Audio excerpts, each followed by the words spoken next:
এই দেশে আল্লাহর কোরআনের রাজ কায়েমের জন্য আল্লামা সাইদি সাহেব জীবন দিয়েছেন, মতিউর নিজামী জীবন দিয়েছেন, কামারুজ্জামান কাদের মোল্লা জীবন দিয়েছেন।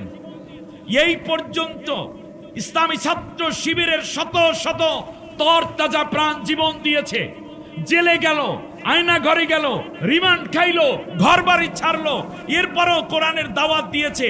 আরে ক্ষমতায় যাক আর না যাক সেইটা বড় কথা নয়, বরং দাওয়াতি জিন্দেগি হিসাবে এই কাফেলাটা আল্লাহ তাআলার কাছে পেশ করতে পারবে। আল্লাহ জীবন দিয়েছি, রক্ত দিয়েছি, সময় দিয়েছি, শ্রম দিয়েছি, অর্থ দিয়েছি, জেল কেটেছি, সন্তান দিয়েছি, নিজে শহীদ হয়েছি, তবুও তো আমরা কিছু পেশ করেছি। আমি মনে করি ইকামতে দ্বীনের কাফেলা হিসাবে এই কাফেলাটা আল্লাহ তাআলার কাছে সফল। সংসদে 300 সিট পাওয়াই সফল নয়। সুতরাং আপনি কি দিতে পেরেছেন? আপনি কতটুকু ত্যাগ করতে পেরেছেন?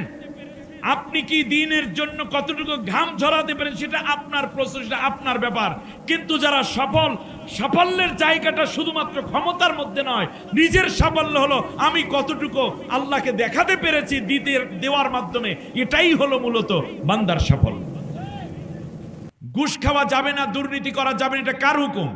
ডাকাতের বিচার করা কার হুকুম? খুনের বদলে খুন কার হুকুম? জিনাকারকে সঙ্গে সার করে বিবাহিত হলে, অবিবাহিত হলে 100টা করে বেত্রাঘাত মারে, এটা কার হুকুম? আল্লাহর হুকুম। মাদক দ্রব্য পান করা যাবে না, এটা কার হুকুম? নামাজ কায়েম করো, যাকাত দাও, এগুলো কার হুকুম? তাহলে আল্লাহর হুকুম। আমার প্রধানমন্ত্রী সেখান থেকে ধরে পুলিশ, র্যাব, মন্ত্রী পরিষদ, এমপি, চৌকিদার, মেম্বার, চেয়ারম্যান সবাই তো এই কালেমা পড়ে মোমেন হলে বলেছেন আমি কবুল করে নিলাম আল্লাহ তোমার সব হুকুম। কেন সংসদে নতুন করে আবার বলতে হবে আল্লাহর আইন যেই কোরআন অনুযায়ী চলেন? আপনি তো কোরআনের হুকুম মেনেই মোমেন হয়েছেন, বরং আপনি আল্লাহর কাছে তওবা করা দরকার যে আল্লাহ বলেছিলাম সব হুকুম মানলাম, এখন মানার সুযোগ আছে, আমি মানি না, আমি একটা অপরাধী। একটু ছোট্ট ব্যাকগ্রাউন্ডে আমি আপনাদের নিয়ে যেতে চাই। আসুন কিছু কথা জিজ্ঞেস করি, দেখি আপনারা কতটুকু বলতে পারেন। প্রথমে আমরা জানতে চাই সূরাটার নাম কি? ইউনুস। অবতীর্ণ হয়েছে কোথায়? মক্কায়। সুতরাং সূরাটি মাক্কি। মোট আয়াত আছে কতগুলো? 109। রুকু আছে কতগুলো? 11টা। ব্যাস, প্রথম পরীক্ষায় পাস। দ্বিতীয়, মাক্কি এবং মাদানী সূরা, এর উপরে আমি একটা ছোট্ট ধারণা দিলে আপনারা এই আলোচনাটা শুনতে মজা পাবেন। রাসূল সাল্লাল্লাহু আলাইহি ওয়াসাল্লামের নবুয়াত জিন্দেগীর শুরু হলো 40তম বছরে। নবীর বয়স তখন কত? 40। 13 বছর পর্যন্ত রাসূলুল্লাহ সাল্লাল্লাহু আলাইহি ওয়াসাল্লাম কোরআনের দাওয়াত দিলেন মক্কায়। এই 13 বছরে যত সূরা এবং আয়াত নাজিল হয়েছে এগুলোকে বলা হয় মাক্কি সূরা। এগুলো কি সূরা? মাক্কি সূরা। মক্কায় নবীজি আছেন। এবার নবীজি হিজরত, এইটা আপনাকে দিতে বলছে কে? এইটাকে আপনার দিতে বলছে কে? কোনো দরকার নাই। ঠান্ডার ঠেলায় মানুষ মাহফিলে আসতে পারে না, বৃষ্টির ঠেলায়। কি এক দৈত্য শাসন চলছে দেশে। শুনুন, মাক্কি সূরা অবতীর্ণ হলো মক্কায়। আল্লাহর হুকুমে কাফেরদের অত্যাচারে অতিষ্ঠ নবী আল্লাহর অর্ডার পেয়ে চলে গেলেন মদিনায়, হিজরত করলেন। 10 বছর আল্লাহর রসুল মক্কায় দাওয়াতি কাজ করলেন। এই 10 বছরে যত সূরা এবং আয়াত নাজিল হয়েছে এগুলোকে বলা হয় মাদানী সূরা। এগুলো কি সূরা বলা হয়? তাহলে হিজরতের পর থেকে ওয়াফাত পর্যন্ত নবীজি মক্কায় ফিরে এসেছিলেন, সে সময়ও যে সূরাগুলো নাজিল হয়েছে সেগুলোও মাদানী সূরা। অর্থাৎ হিজরতের পূর্বে যা সব মাক্কি, হিজরত থেকে ওয়াফাত পর্যন্ত সবগুলো কি মাদানী। এবারে আপনাদের কাছে জানতে চাই, মাক্কি এবং মাদানী সূরা, কোরআনের মোট 114টা সূরা, তার মধ্যে 86টা সূরা নাজিল হয়েছে মক্কায়। আর মদিনায় নাজিল হয়েছে বাকি 28টা সূরা। তাহলে মক্কায় বেশি সূরা না মদিনায় বেশি সূরা? মক্কায় কতগুলো? এখন মুখস্থ করেন, আগামী কালকের থেকে এই ওয়াজ আপনাদের কাজে লাগিয়ে যাবে। 86টা, আর মদিনায় 28টা। মজার ব্যাপার হলো মাক্কি সূরার 86টা যদি একত্রিত করা হয় তাহলে হয় কোরআনের 5 পারা। আর যদি 28টা সূরা একত্রিত করা হয় তাহলে বাকি 25 পারা। তাহলে বোঝা যাচ্ছে মদিনার সূরাগুলো সংখ্যায় কম কিন্তু আকারে বড়। এক। দ্বিতীয়বারে আরেকটা পার্থক্য আছে। মক্কায় যত সূরা এবং আয়াত নাজিল হয়েছে সে সূরাগুলোর মধ্যে আল্লাহ তাআলা আকিমুস সালাতা এই কথাটা বলেন নাই, বরং নামাজ পড়ার কথা আছে। যেমন ফাসল্লি লিরাব্বিকা ওয়ানহার, তোমার রবের জন্য নামাজ পড়ো। আকিমুস সালাতা যদি দেখেন কোন সূরার মধ্যে, মনে করবেন এই সূরাটা চোখ বন্ধ করে বলেন এটা মদিনায় নাজিল হয়েছে। তার কারণ নামাজ কায়েমের দায়িত্ব পালন করে সরকার। আর মদিনায় যেহেতু রাসূল সাল্লাল্লাহু আলাইহি ওয়াসাল্লাম রাষ্ট্র সরকার প্রধান ছিলেন না, এই জন্য আল্লাহ তাআলা এই দায়িত্ব তাকে দেন নাই। মক্কায় নামাজ পড়ুয়া মানুষ আছে, মদিনায় সব মোমেন নামাজ পড়বে সেই বিধান জারি করে সব মানুষকে নামাজি দায়িত্ব বানানোর যেই আমানত অর্ডার, এটা আল্লাহ করেছেন মদিনায়। কারণ প্রজার উপরে কোনো অর্ডার হয় না, আল্লাহর অর্ডার হয় রাজার উপরে। এক। আরেকটা পার্থক্য দেখবেন, ইয়া আইয়ুহাল্লাযীনা আমানু শব্দটা কি বলছি, অর্থ কি? হে ওই সমস্ত লোক যারা আমার উপরে ঈমান এনেছো বলে দাবি করো। ইয়া আইয়ুহাল্লাযীনা, কোন সূরার মধ্যে যদি দেখেন ইয়া আইয়ুহাল্লাযীনা আমানু আছে, চোখ বন্ধ করে মনে করবেন এই সূরাটা মাদানী সূরা। কারণ মক্কায় 86 সূরার মধ্যে কোন জায়গায় আল্লাহ রাব্বুল আলামিন ইয়া আইয়ুহাল্লাযীনা আমানু বলেন নাই। যেমন আজকের যেই প্রতিপাদ্য পঠিত এবং আলোচ্য সূরা ইউনূসের 110টা আয়াত, তার কোথাও 109টা আয়াত, কোথাও ইয়া আইয়ুহাল্লাযীনা আমানু নাই। কারণটা কোথায়? মক্কায় তো অনেক খাঁটি ঈমানদার ছিলেন 13 বছরে। হযরত আবু বকর রাদিয়াল্লাহু তাআলা আনহুর মতো এমন পাকা ঈমানদার মক্কায়, ওমরের মতো ঈমানদার মক্কায়, উসমান, আলী, তলহা, জুবাইর, খাব্বাব, খুবাইব, বেলাল, আরাদ, আব্দুর রহমান বিন আউফ, এমনি করে করে আয়েশা, খাদিজা, সুমাইয়া সহ কত জলিলুল কদর সাহাবী মক্কায়। আল্লাহ রব্বুল আলামিন 86টা সূরা নাজিল করলেন, একটা আয়াতের মধ্যেও ইয়া আইয়ুহাল্লাযীনা আমানু বলে ডাক দেন নাই। কি জটিল, কি এক সূত্র আল্লাহ আমাদেরকে ধরিয়ে দিলেন। আল্লাহর নবীও মক্কায়, এরপরে ইয়া আইয়ুহাল্লাযীনা আমানু হে ঈমানদারগণ, এ কথা আল্লাহ বলেন নাই। বিশ্বনবী সাল্লাল্লাহু আলাইহি ওয়াসাল্লাম মক্কা থেকে মদিনায় হিজরত করলেন। মদিনার লোকেরা ডেকে বলল, মুহাম্মদ আপনি আমাদের মধ্যে এসেছেন, আমাদের সৌভাগ্য। আমরা একটা দাবি করি, তা হলো এই মদিনায় রাষ্ট্র ব্যবস্থায় আপনি প্রধানের দায়িত্ব পালন করবেন। আপনি আমাদের রাষ্ট্র প্রধান হয়ে ন্যায় এবং ইনসাফ ভিত্তিক একটা রাষ্ট্র উপহার দেন। আল্লাহর নবী বললেন, রাষ্ট্র পরিচালনা করা অনেক কষ্টের কাজ, অনেক বড় দায়িত্ব। যদি তোমরা আমাকে এই দায়িত্বটুকু দাও আমি নিতে পারবো সমাজ ইনসাফ কায়েমের জন্য। তবে একটা শর্ত আছে। বলি কি শর্ত?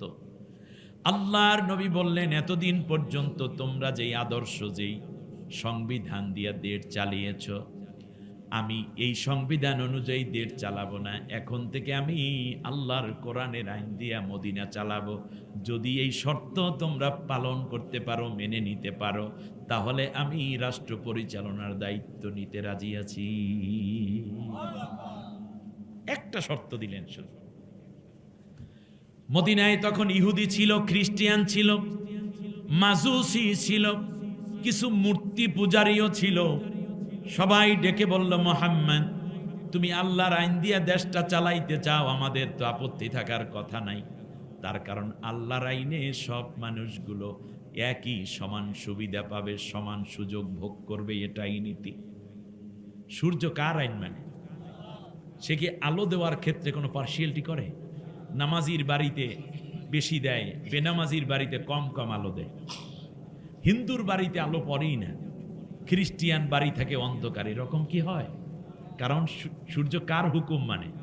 আল্লাহর হুকুমের আন্ডারে সবাই সমান। হিন্দু ভাইরা মাছ ধরতে গেলে মাছ বাজে না, ইলিশ জাল, কই জাল, পোমা জাল, কোনো মাছ পায় না। মুসলমানরা গেলে হাই হাই যাকে যাকে ইলিশ বাজে জালে, ঠিক না? মাছ কার হুকুমে চলে? সুবহানাল্লাহ। গাভীর বাটে দুধ কে দিয়েছেন? মুসলমানদের গাভীর বাটে প্রচুর পরিমাণ দুধ হয়, খুব সুস্বাদু দুধ। আর হিন্দুদের গাভীর বাটে দুধ হয় একেবারে কম। সমান হয়? একটা পার্থক্য আছে, আপনারা জানেন না হয়তো। সেটা হচ্ছে হিন্দু বাড়ির যে গরুটা আছে ওইটার যে দুধ হয়, এটা কিন্তু তিতা তিতা লাগে। সমান মজা? তাহলে বোঝা যায় আল্লাহর আইনে সবাই কি সমান। 1450 বছর আগে হিন্দু, বৌদ্ধ, ইহুদি, খ্রিস্টান, মাজুসিরা বুঝলো আল্লাহর আইন দিয়া দেশ চললে সবাই সমান অধিকার ভোগ করবে। আর 1450 বছর পর স্বাধীনতার 54 বছরের মাথায় আইসাও আমরা অনেকে বুঝি না আল্লাহর আইন দিয়া দেশ চললে আমরা বেশি ভালো থাকবো। এই কপাল পোড়া জাতির ভাগ্য কিভাবে পরিবর্তন হবে? আল্লাহর নবী স্বীকৃতি পেলেন। বিশ্বনবী সাল্লাল্লাহু আলাইহি ওয়াসাল্লাম মদিনায় ইসলামী রাষ্ট্র কায়েম করে দিলেন। সবাই সুন্দর রাষ্ট্র অবকাঠামো সাজানোর কাজে আত্মনিয়োগ করলো, উন্নয়নে ভূমিকা পালন শুরু করে দিল। মদিনা সনদের মাধ্যমে আল্লাহর নবী দায়িত্ব বুঝাইয়া দিলেন, যার যার দায়িত্ব। বিশ্বনবী সাল্লাল্লাহু আলাইহি ওয়াসাল্লামের উপরে 28টা সূরা নাজিল হলো। 10 বছর নবী মদিনায় হিজরতের পর বাঁচলেন। এই পুরো 10 বছর রাষ্ট্র পরিচালনার প্রধানের দায়িত্ব পালন করলেন। বলুন সুবহানাল্লাহ। 10 বছর আল্লাহর নবী কোরআন দিয়ে দেশ চালালেন, নবী হলেন রাষ্ট্রপ্রধান। তাহলে বলুন তো দেখি, আল্লাহ রাসূল সাল্লাল্লাহু আলাইহি ওয়াসাল্লাম এই যে 10 বছর রাষ্ট্র চালালেন, এটা কি নবুয়তের মধ্যের কাজ না নবীওয়ালা বাইরের কাজ? নবুয়তের মধ্যের কাজ না? তাহলে বোঝা যায় রাষ্ট্র পরিচালনা করাও নবীওয়ালা কাজ। আমরা মনে করি শুধু সুবহানাল্লাহ আলহামদুলিল্লাহ টুপি মাথায় দিয়ে টুনটুন করিয়া ঘোরা নবীওয়ালা কাজ। বড় একটা পাঞ্জাবি, কান্দে একটা যদি পাগড়ি রেখে দেয়, বুজুর্গ। নবীওয়ালা কাজ। নবী রাষ্ট্র পরিচালনা করলেন 10 বছর। মক্কায় রাষ্ট্র চালাতে পারেন না, নবী হিজরত করলেন।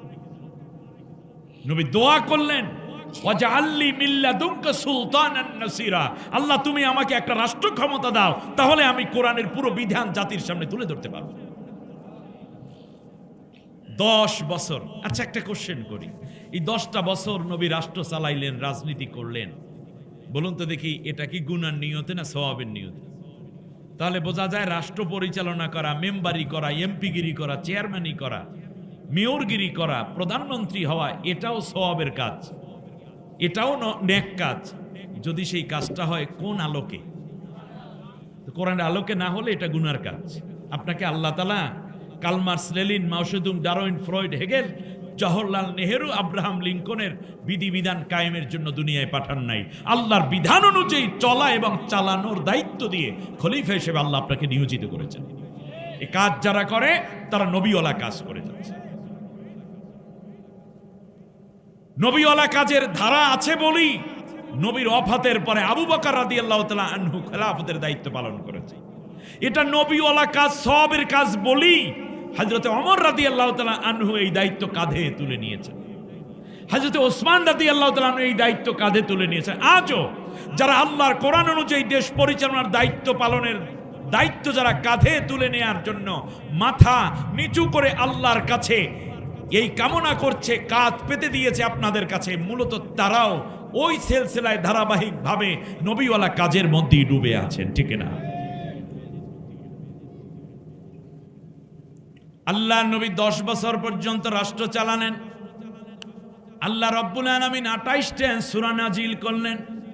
28 সূরার মধ্যে একবার দুইবার নয়, 133 বার আল্লাহ রাব্বুল আলামিন নবীকে ডেকে ডেকে সূরার মধ্যে মাঝ মুহূর্তে মুহূর্তে বিভিন্ন জায়গায় আল্লাহ ডেকে বলেছেন, ইয়া আইয়ুহাল্লাযীনা আমানু, হে ঈমানদারেরা। তাহলে হে ঈমানদার নাজিল হয় কোথায়? মক্কায় না মদিনায়? মদিনায়। মক্কায় নাজিল হয়েছে কি ইয়া আইয়ুহান নাস, হে মানুষেরা। তাহলে আবু বকর রাদিয়াল্লাহু তাআলা আনহু মানুষ, আবু জেহেলও কি?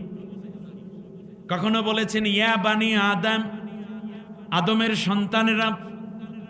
এই কথাগুলো আল্লাহ রাব্বুল আলামিন বলেছেন। তাহলে বোঝা যায় ওসমান রাদিয়াল্লাহু তাআলা আনহু আল্লাহর হযরত আদম আলাইহিস সালামের সন্তান। আবু লাহাব কার সন্তান? তাহলে বোঝা যায় এ নামে আল্লাহ ডেকেছেন। ইয়া আইয়ুহাল্লাযীনা আমানু কেন বলেননি? তার কারণ একটি রাষ্ট্রে কত সংখ্যক ঈমানদার আছে, কত সংখ্যক পাকা মুমিন আছে।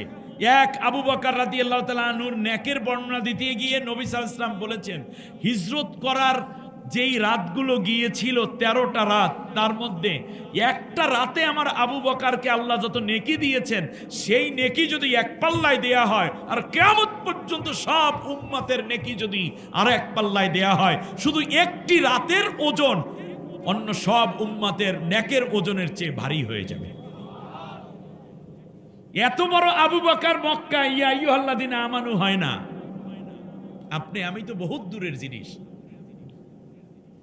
আল্লাহ রাব্বুল আলামিন এর দ্বারা বুঝাইয়া দিলেন একটি রাষ্ট্রে কত নেককার মানুষ আছে তার উপরে ভিত্তি করে ইয়া আইয়ুহাল্লাযীনা আমানু হয় না। এই 153 জন সাহাবী মদিনায় হিজরত করেছিলেন, যারা মক্কায় এতদিন ছিলেন। ইয়া আইয়ুহাল্লাযীনা আমানু হয় না, হইছে ইয়া আইয়ুহান নাস। মদিনায় হিজরতের পরে এখন রাষ্ট্র ক্ষমতায় মুহাম্মদ সাল্লাল্লাহু আলাইহি ওয়াসাল্লাম। রাষ্ট্র চলে আল্লাহর কোরআন দিয়ে।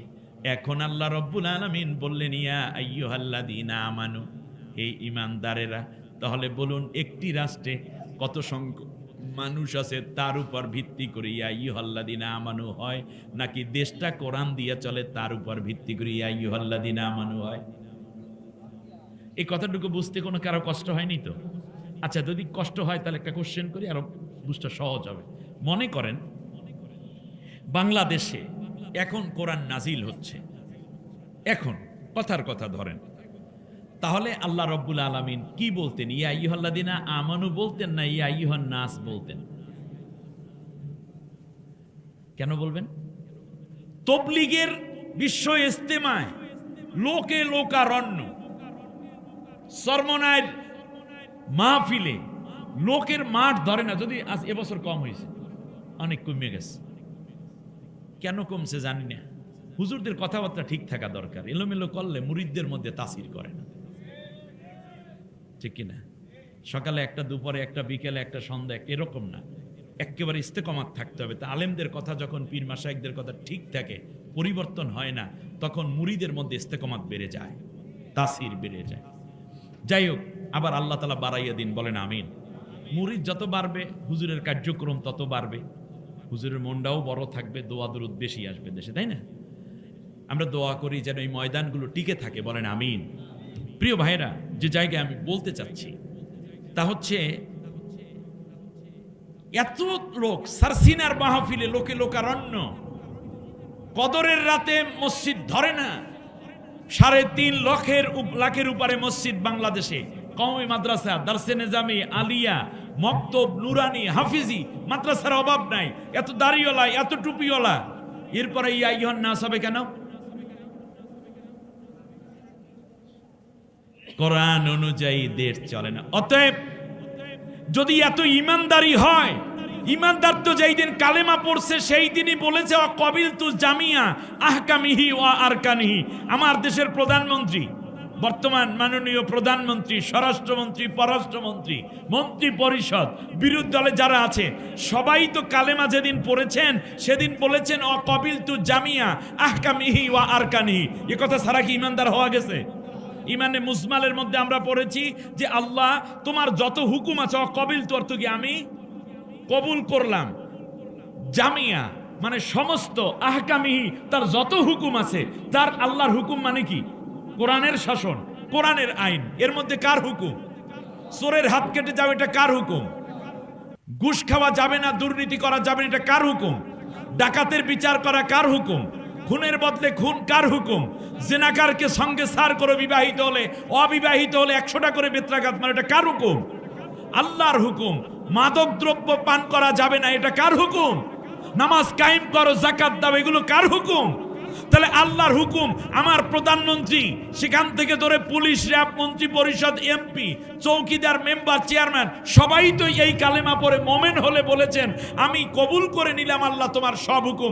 কেন সংসদে নতুন করে আবার বলতে হবে আল্লাহর আইন যেই কোরআন অনুযায়ী চলেন? আপনি তো কোরআনের হুকুম মেনেই মোমেন হয়েছেন, বরং আপনি আল্লাহর কাছে তওবা করা দরকার যে আল্লাহ বলেছিলাম সব হুকুম মানলাম, এখন মানার সুযোগ আছে, আমি মানি না, আমি একটা অপরাধী। এই অপরাধ স্বীকার করে আগামী পার্লামেন্টে আগামী দিনই যদি মোমেন হয়ে থাকেন তাহলে আল্লাহর হুকুম অনুযায়ী দেশ চলবে, এই বিল পাশ করে নিতে হবে। জুলাই সনদ আর এই টালিবালি বকিসকি করে সময় নষ্ট করার সুযোগ নাই। জুলাই সনদে যারা জীবন দিয়েছে, জুলাই যোদ্ধা, তারা প্রত্যেকে ছিলেন আল্লাহর বিধানের পক্ষের নির্ভীক মুজাহিদ। ঠিক না বলেন? এই রক্ত বিক্রি করতে দেয়া হবে না। এই রক্তের বিনিময়ে কোন তাগুতের ফসল এখানে বুনতে দেয়া হবে না। আগামীর পার্লামেন্ট আল্লাহর কোরআনের পার্লামেন্ট বানাতে হবে, মানবতার পার্লামেন্ট বানাতে হবে, ইয়া আইয়ুহাল্লাযিনা আমানুর হক আদায়ের পার্লামেন্ট বানাতে হবে। ইয়া আইয়ুহাল্লাযিনা আমানু। তাহলে বোঝা যায় একটি রাষ্ট্রে কতজন কিংবা কত বেশি মোমেন আছে তার উপর ভিত্তি করে হে ইমানদার ডাক হয় না, হে ইমানদার ডাক হয় পার্লামেন্টে কোরআনের শাসন অনুযায়ী পরিচালনার বিল পাস আছে কিনা তার উপর ভিত্তি করে। আল্লাহু আকবার। আমি আর কথা বাড়াতে চাই না, শুধু ছোট্ট আরেকটা উদাহরণ দিয়ে আমি মূল আলোচনায় চলে যাই। আপনার কষ্ট হচ্ছে না তো? আল্লাহর নবী মক্কায় 13 বছর রাষ্ট্র পরিচালনা করলেন, মানে দিন প্রচার করলেন, কিন্তু একটাও মসজিদ বানান নাই। শোনেন নাই আপনার কথাটা? 13 বছর। কেন? নবীর হাতে কোনো টাকা ছিল না? খাদিজা রাদিয়াল্লাহু তাআলার বিশাল সম্পদ, একটা মসজিদও বানাইতে পারতেন তিনি। নামাজ ফরজ হয়েছে কোথায়? মক্কায়। আবু বকর, ওসমান রাদিয়াল্লাহু তাআলা আনহুমদের সম্পদের অভাব নেই, যদি বলতেন একটা মসজিদ বানাবো আমার টাকা দাও, নবী পাইতেন না টাকা? পাইতেন। আল্লাহর নবী 13 বছরে একটাও মসজিদ বানালেন না। সেই নবী যখন মদিনায় হিজরত করলেন, মদিনা থেকে 7 কিলোমিটার দূরে কুবা নামক জায়গায় আল্লাহর নবীকে অভ্যর্থনা দেওয়ার জন্য যখন গেট সাজানো হলো, বিশ্ব নবী সেই জায়গায় দাঁড়ালেন। এখান থেকে পুনরায় সংবর্ধনা গ্রহণ করে নবী উঠে ওঠার আগে সাহাবীদেরকে ডেকে বললেন, সাহাবীরা এখানে একটা মসজিদ বানাইয়া দাও। আল্লাহর নবী বললেন নিজের ঘর থেকে ওযু করে, সেই ওযু নিয়ে যদি মসজিদে কুবার কাছে এসে কোনো ব্যক্তি 2 রাকাত নফল নামাজ আদায় করে, আমি মুহাম্মাদুর রাসূলুল্লাহ বলে গেলাম একটা পূর্ণ উমরার সওয়াব আল্লাহ রাব্বুল আলামিন এই মসজিদে নামাজ পড়ার বরকতে তার আমলনামায় দান করে দিবেন। আল্লাহর নবী আরো ভেতরের দিকে চলে গেলেন, মদিনার প্রাণ কেন্দ্রে। আল্লাহর নবী গিয়ে যেখানে দাঁড়ালেন সেই জায়গায় বললেন এখানে একটা মসজিদ বানাও, এটা মসজিদে নববী। আল্লাহর নবী 10 বছরে 163টা মসজিদ ওই মদিনার মধ্যে প্রতিষ্ঠা করেছিলেন। 10 বছরে 163টা, আর মক্কায় 13 বছরে একটাও না। কিন্তু মজার একটা ব্যাপার আছে, আল্লাহর নবী যখন 8ম হিজরিতে মক্কা বিজয় করলেন, মক্কা বিজয়ের পরে আল্লাহ নবী 11 দিন মতান্তরে 13 দিন পর্যন্ত মক্কায় অবস্থান করেছিলেন। কোথায়? মক্কায়। এরপর আবার মদিনায় চলে আসা। ওই 11 দিনে মতান্তরে 13 দিনে আল্লাহ নবী 53টা মসজিদ কায়েম করেছে। কনসেপ্টটা নিয়ে নেন। তাহলে 13 বছরেও আল্লাহ নবী মক্কায় কেন মসজিদ তৈরি করলেন না? তার কারণ, মক্কার শাসকের নাম হলো আবু জাহেল, ধর্মমন্ত্রীর নাম হলো আবুল আহাব, অর্থমন্ত্রীর নাম উমাইয়া বিন খলফ, স্বরাষ্ট্রমন্ত্রীর নাম ছিল আবু সুফিয়ান। এমনি করে তাদের দারুন নদওয়া একটা মন্ত্রী পরিষদ ছিল, সংসদ ছিল, নাম ছিল দারুন নদওয়া। দেশ চালায় কাফেরেরা। নবী হইলেন সেই রাষ্ট্রের একজন সাধারণ নাগরিক। সাধারণ কি? নাগরিক। দেশ যারা চালায় তাদেরই জমিন। বোঝেন নাই? বলে না যে আমার ভূখণ্ডে, এই যে এখন ইরান বলতেছে যে ইরানের আমার এই ভূখণ্ডে কোনোদিন আমেরিকান বাহিনীকে জায়গা গাড়তে দেয়া হবে না, প্রয়োজনে জীবন দেব, কিন্তু তাদেরকে এখান থেকে উৎখাত করেই ছাড়ব। বলে কি না? তাহলে যে যেই দেশ চালায় সে সেই ভূখণ্ডের মালিকানা নিয়ে নেয়। আপনি যে ভূমিতে, এই যে ভূমি রেজিস্ট্রেশন করছেন না, যারা জমিন রাখেন, আপনি কি দেখছেন সেখানে লেখা আছে একটা শর্ত, আপনি দস্তখত দিয়ে আসছেন, সেখানে লেখা আছে যে গণপ্রজাতন্ত্র, আমি এই স্বীকৃতি দিচ্ছি যে গণপ্রজাতন্ত্রী বাংলাদেশ সরকারের রাষ্ট্রীয় কোনো প্রয়োজনে এই ভূমি ব্যবহারের জন্য যদি প্রয়োজন পড়ে, তাহলে আমার স্বেচ্ছায় সজ্ঞানে এই জমিন গভর্নমেন্টকে দিতে বাধ্য থাকিব। জমিন কিনলেন আপনি, কিন্তু গভর্নমেন্টকে দিতে বাধ্য থাকবেন। টাকা আপনার পকেটে, কিন্তু লেখা আছে চাহিবা মাত্র ইহার বাহককে দিতে বাধ্য থাকিবে। লেখা থাকে কিনা? এর মানে সরকার যদি এই মুহূর্তে আইন করে এই 10:15 সময় যে আগামীকাল 3টার মধ্যে, সকাল 9টা থেকে 3টার মধ্যে 1000 টাকার সব নোট ব্যাংকে জমা দিবা, এরপরে যদি আসো তাহলে টাকা বাতিল বলে গণ্য হবে, আপনি কি করবেন? চাহিবা মাত্র। তাহলে বাহককে? সরকার না। জমিনের মালিককে? সরকার। আল্লাহ যদি, আল্লাহ জমিনের মালিক, এই কথা নবী বলেছেন, কিন্তু আল্লাহর নবী আল্লাহর জমিনটা মক্কায় আল্লাহর হাতে উঠাই দিতে পারে নাই। যে আল্লাহর জমিনের প্রমাণ হইল ওই জমিনে আল্লাহর আইন চলে। যেই জমিনে আল্লাহর আইন চলে না সেই জমিন আল্লাহর বলে আপনি বলতে পারেন, কিন্তু প্রমাণ দিতে পারবেন না। ওই আল্লাহর জমিন আল্লাহর হাতে উঠাইয়া দেওয়া মানে আল্লাহর আইন দিয়া জমিন চালানোর জন্যই আল্লাহ আমাকে আপনাকে বানিয়েছেন প্রতিনিধি। ইন্নী জাইলুম ফিল আরদে খলিফা। নবী এইটা মক্কায় পারেন নাই বলে আল্লাহ বললেন মদিনায় চলে যাও। মদিনায় গিয়ে আল্লাহ নবী পেরেছেন। তাহলে আপনারা বলুন, মসজিদ কার ঘর? পেছনের বাইরে জানেন না মসজিদ কার ঘর? আচ্ছা, আপনাদেরকে একটা কোশ্চেন করি। যেমন আপনারা এই দিকে একটা উল্লেখযোগ্য বাজার, মনে করেন বাগেরহাটে, একেবারে মূল শহরের মধ্যে একটা ঘর উঠাইবেন, বিল্ডিং 10 তলা। এখন আপনারা বলেন, আপনারা যদি ঘর উঠাইতে চান, আগে ঘর উঠান নাকি আগে জমিন রেজিস্ট্রেশন করেন? অন্যের জমিনে কি আপনারা ঘর উঠান, বিল্ডিং উঠান? উঠান না। আগে কি ঘর না আগে জমিন? আগে জমিন। তাহলে মক্কায় জমিনের মালিকানা নিয়েছে কে? আবু জেহেল। আল্লাহ তাআলা আল্লাহর জমিনের মালিকানা আদায় করতে পারেন নাই। এই জন্য যেহেতু ঘরটা হবে আল্লাহর, আল্লাহর ঘর উঠানোর আগে তো জমিনটা আল্লাহর বানাইতে হবে। মক্কায় আল্লাহ নবী আল্লাহর বানাইতে পারেন নাই, এই জন্য একটা মসজিদও উঠায় নাই। মদিনায় যাওয়ার পরে যেহেতু আল্লাহর আইন দিয়ে দেশ চলবে, তাহলে জমিনটা হয়ে যাবে কার?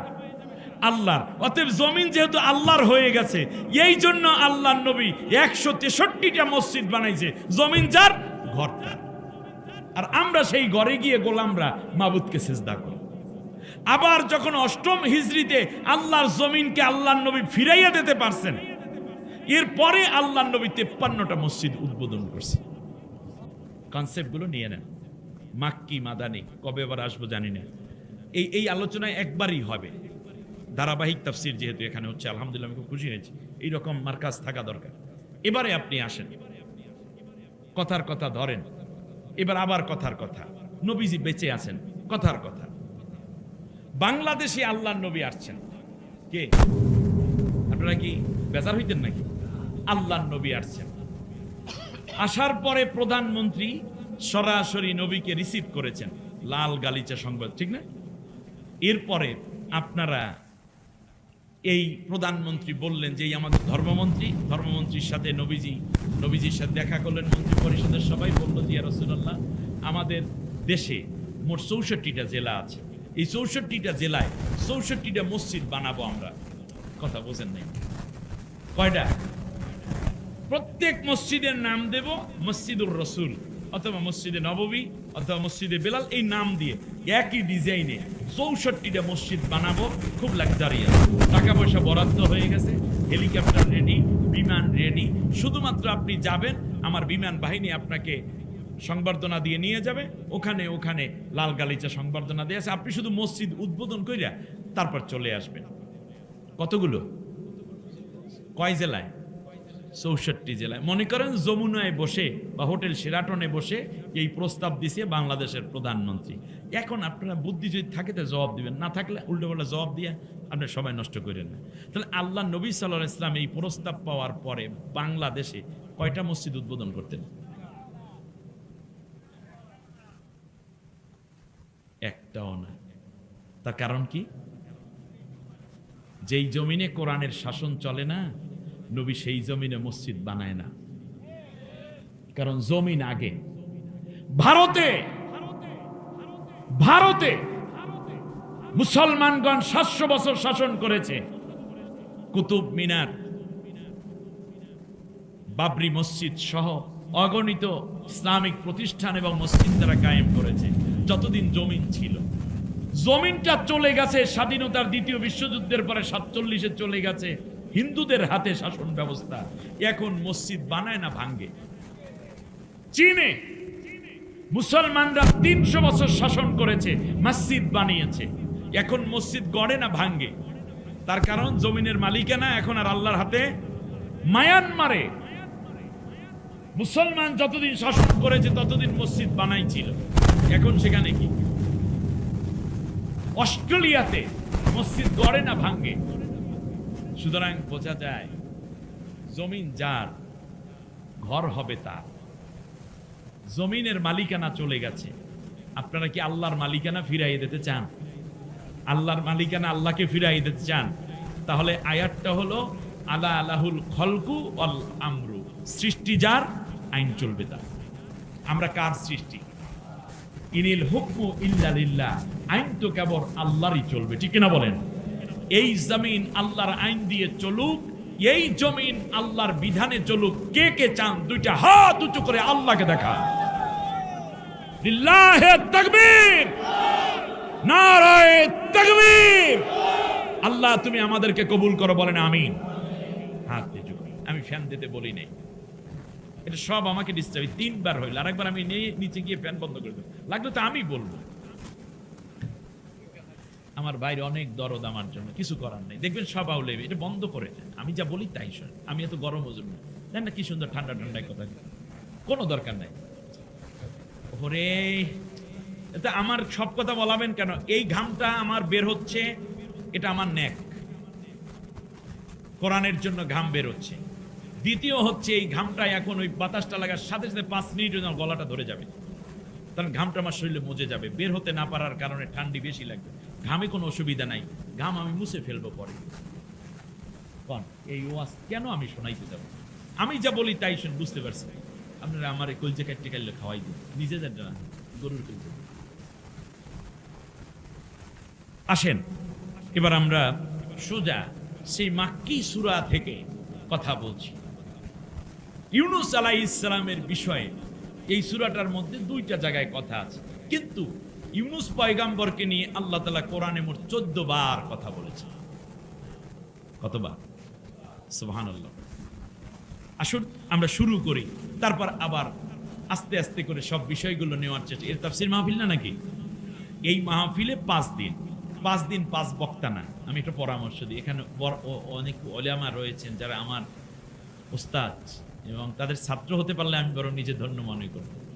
তাফসীরের একটা মেজাজ হলো সে ধারাবাহিকতা বজায় রাখে। এক এক হুজুর এক এক ধারায় বলবে, এটা দরকার নেই। কমপক্ষে শেষের 2 দিন 3 দিন এক হুজুরকে দিয়ে দেন, হুজুর যেই হোক উনি ধারাবাহিকভাবে বলুক। এরপর যদি দেখেন যে ওই হুজুর বেশি পাকনা পোকনা আছে, আরো বলার সাহস আছে, শক্তি আছে, ইলেম কালাম আছে, তাহলে ওনাকে দিয়ে প্রয়োজনে 5 দিন একজনে ওয়াজ করে পাবেন। কথাটা বুঝতে পেরেছেন কিনা? আমি মনে করি এটা বড়ই বরকতময় হবে। প্রয়োজনে পরের বছর আবার আর এক হুজুর ট্রাই করেন। আর যদি এরকম হয় তাহলে প্রয়োজনে মাহফিলের খরচ বেড়ে যাবে, কোনো কথা নাই। আল্লাহর কোরআনের জন্য সাহাবীরা যদি জীবন দিতে পারে, আমরা 2-4-5 হাজার টাকা কেন দিতে পারবো না? ঠিক না? যে কোরআন আমার পক্ষে কিংবা বিপক্ষে সুপারিশ করবে, আল কোরআন হুজ্জাতুল লাকা আও আলাইক, তোমার পক্ষে কিংবা বিপক্ষে দলিল হবে কোরআন। আমরা কি কোরআনের জন্য এই স্যাক্রিফাইস করতে পারবো না? এক বছরে মাসে 100 টাকা করে দিলে তো 1200 টাকা লাগে, 1000 টাকা করে দিলে 12,000 টাকা হয়। তাতে হবেটা কি? আল্লাহ অন্য জায়গা থেকে আমাদেরকে বাড়াইয়ে দিবেন ইনশাআল্লাহ। এই চিন্তাগুলো করা যায় কিনা আমি ছোট্ট প্রস্তাব রেখে গেলাম, চিন্তা করবেন। আসেন আমার সাথে পড়ে, আউযু বিল্লাহি মিনাশ শাইতানির রাজীম, বিসমিল্লাহির রাহমানির রাহিম। বিতাড়িত অভিশপ্ত শয়তানের ওয়াসওয়াসা থেকে আল্লাহর আশ্রয় চাই। পরম করুণাময় অসীম দয়ালু আল্লাহর নামে শুরু করছি। ওয়া ইন কাযযাবুকা ফাকুল লি আমালি ওয়া লাকুম আমালুকুম আনতুম বারিউনা মিম্মা আ'মালু ওয়া আনা বারিউম মিম্মা তা'মালুন। ومنهم من يستمعون إليك أفأنت تسمع الصم ولو كانوا يعقلون ولو كانوا لا يعقلون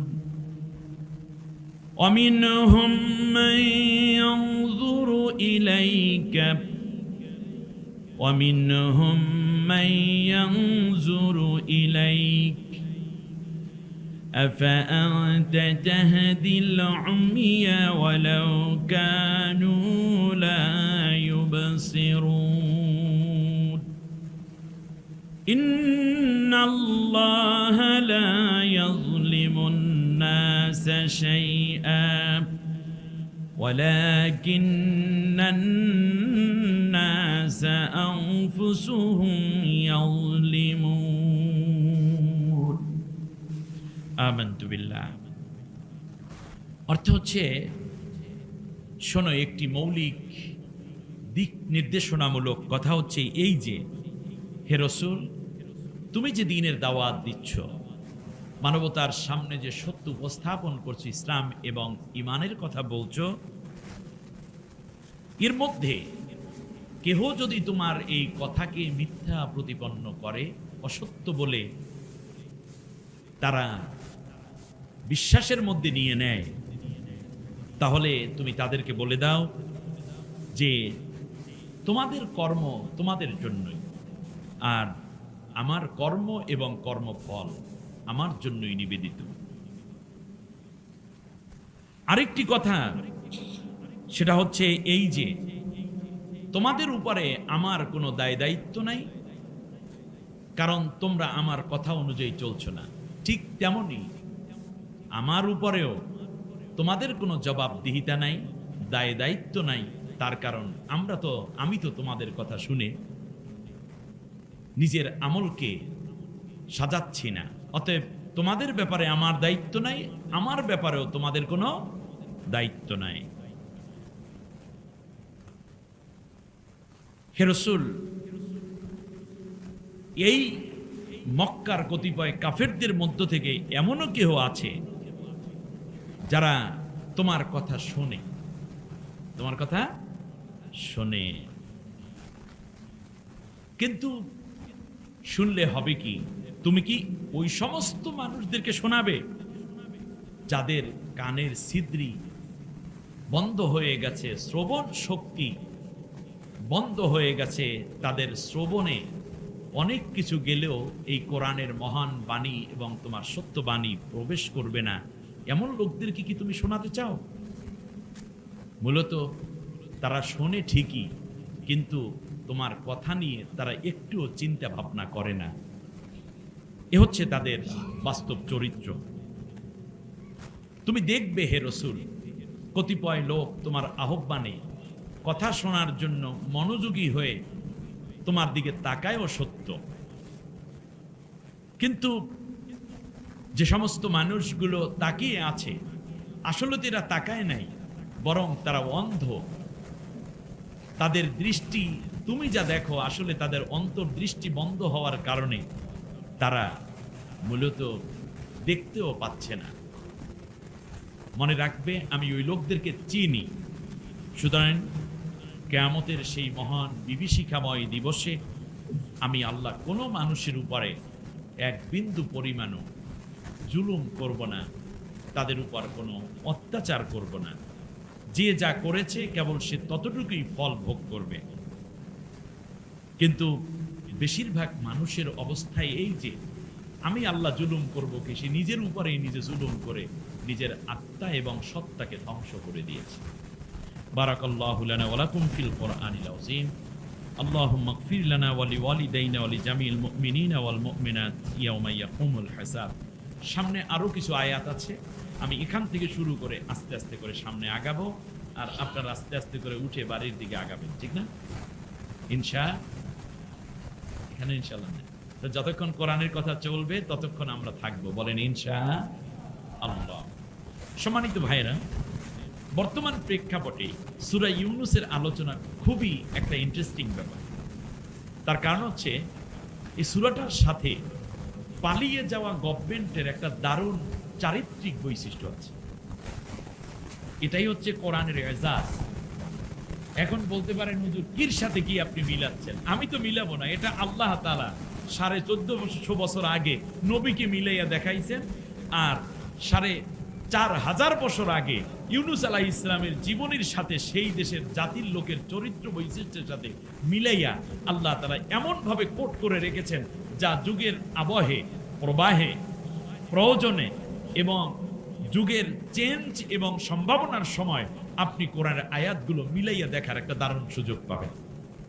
কোরআনের বিষয়টি এমন নয়, আমার দিকে তাকান, কোরআনের বিষয়টি এমন নয় যে কাফের সেই আবু জেহেলের সময় ছিল, নবীর সময় ছিল, এখন আর নাই, তাহলে আয়াত মানসুখ হয়ে যেত, আয়াত আর কার্যকর থাকতো না। ফিরাউনের কথা আল্লাহ কোরআনে বলেছেন, আপনি মনে করবেন না যে ফিরাউন গেছে সেই কবে,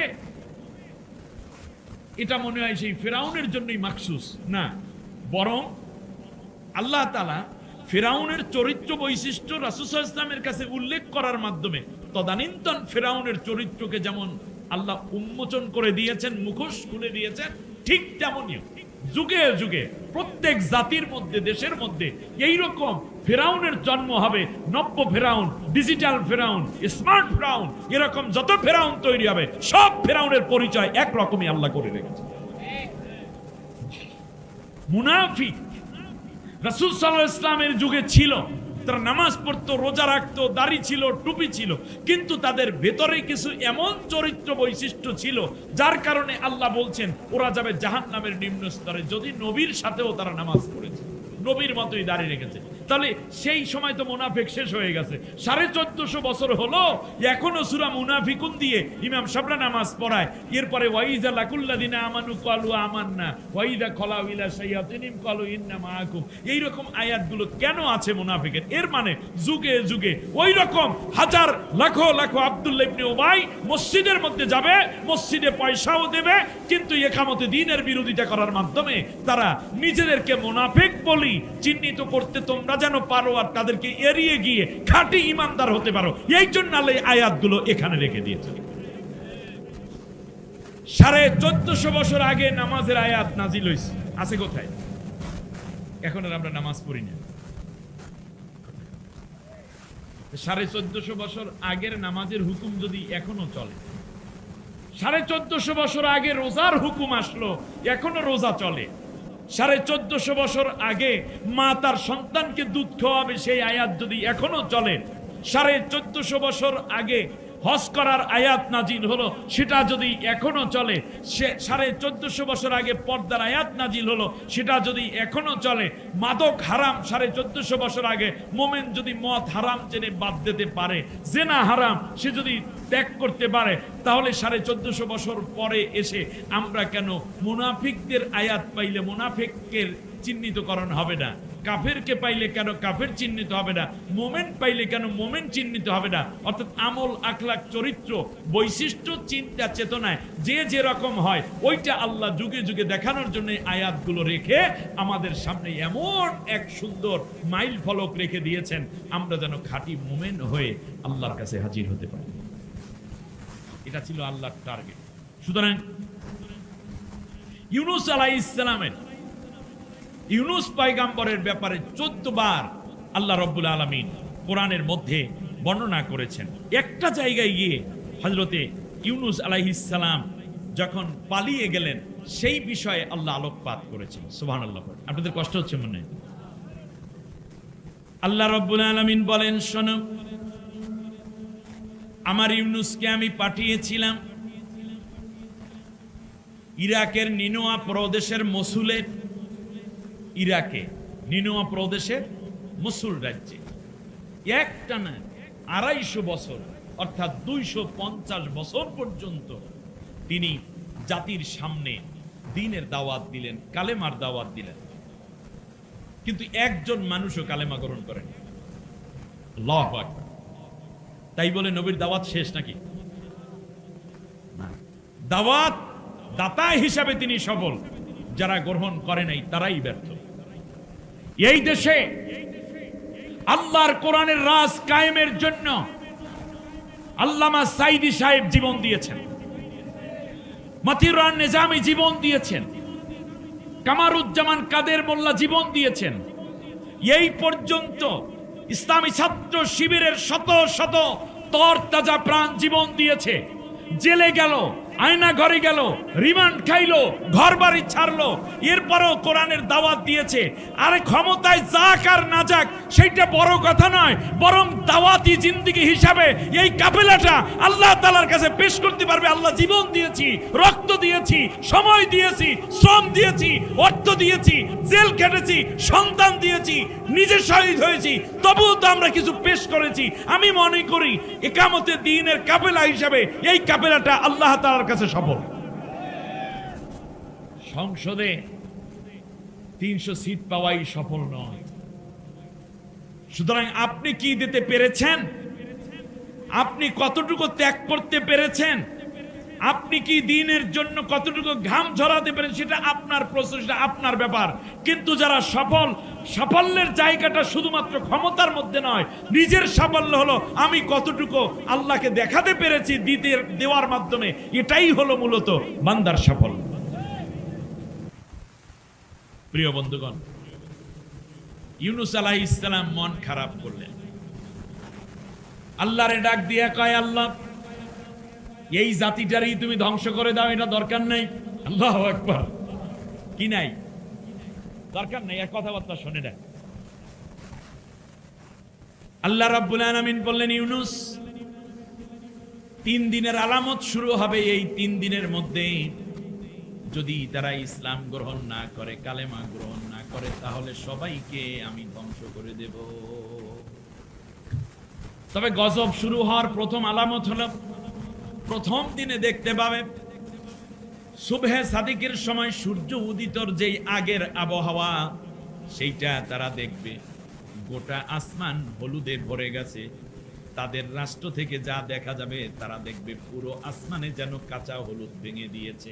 এই হলদে কালার মানেই হবে এই যে তাদের উপর গজবের দিন শুরু হয়ে গেছে। ওই দিন যদি তারা ফিরে না আসে, দ্বিতীয় দিন তারা দেখবে আসমানে মনে হয় যেন লাল রক্ত ভরা মেঘ শুরু হয়েছে, এখনই বৃষ্টি হবে, রক্ত বৃষ্টি, স্পষ্ট রক্ত দেখতে পাবে তারা।